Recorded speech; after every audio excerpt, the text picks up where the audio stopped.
ಗೃಹಲಕ್ಷ್ಮಿ ಯೋಜನೆಯನ್ನ ಪರಿಷ್ಕರಣೆ ಮಾಡೋದಕ್ಕೀಗ ಸರ್ಕಾರ ಚಿಂತನೆಯನ್ನ ನಡೆಸ್ತಾ ಇದೆ. ಗೃಹಲಕ್ಷ್ಮಿ ಯೋಜನೆ ದುರುಪಯೋಗ ಆಗ್ತಾ ಇದೆ, ಸುಮಾರು 100 ಕೋಟಿ ದುರುಪಯೋಗ ಆಗ್ತಾ ಇತ್ತು ಅಂತ ಸ್ವತಃ ಡಿಸಿಎಂ ಡಿಕೆ ಶಿವಕುಮಾರ್ ಅವರೇ ಮಾತಾಡಿದ್ದಾರೆ.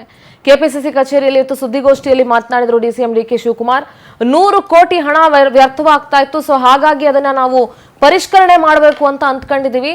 ಸತ್ತೋರ ಅಕೌಂಟ್ಗೂ ದುಡ್ಡು ಹೋಗ್ತಾ ಇತ್ತು ಅಂತ ಡಿಕೆ ಶಿವಕುಮಾರ್ ಮಾತಾಡಿದ್ದಾರೆ.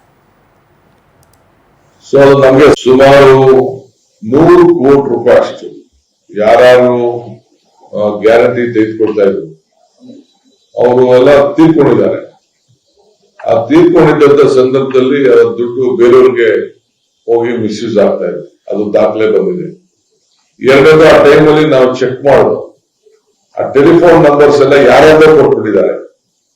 ಸೊ ಅದು ನಮ್ಗೆ ಸರಿಯಾದ ಫಲಾನುಭವಿಗಳಿಗೆ ತಲುಪಿದ್ಯಾ ತಲುಪ್ತಾ ಇದ್ರಾ ಇಲ್ವಾ ಅನ್ನೋದು ಕೂಡ ನಮ್ಗೆ ಮುಖ್ಯವಾದಂತ ವಿಚಾರ.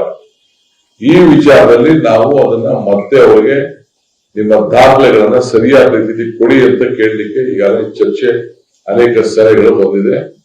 ನಮ್ಗೆ ಈಗಾಗಲೇ 100 ಕೋಟಿ ರೂಪಾಯಿ ನಮ್ಗೆ ಇದರಿಂದ ಹೆಣ್ಮಕ್ಳು ಗೃಹಲಕ್ಷ್ಮಿ ಒಂದೇ ಇಲಾಖೆಯಲ್ಲಿ ನಮ್ಗೆ ಇದು ಮಾಹಿತಿ ಎಲ್ಲ ಬರ್ತಿದೆ. ಈಗೆಲ್ಲ ಪ್ರತಿ ತಾಲೂಕಲ್ಲೂ ಕೂಡ ನಾವು ರಿವ್ಯೂ ಮಾಡ್ತಾ ಇದೀವಿ.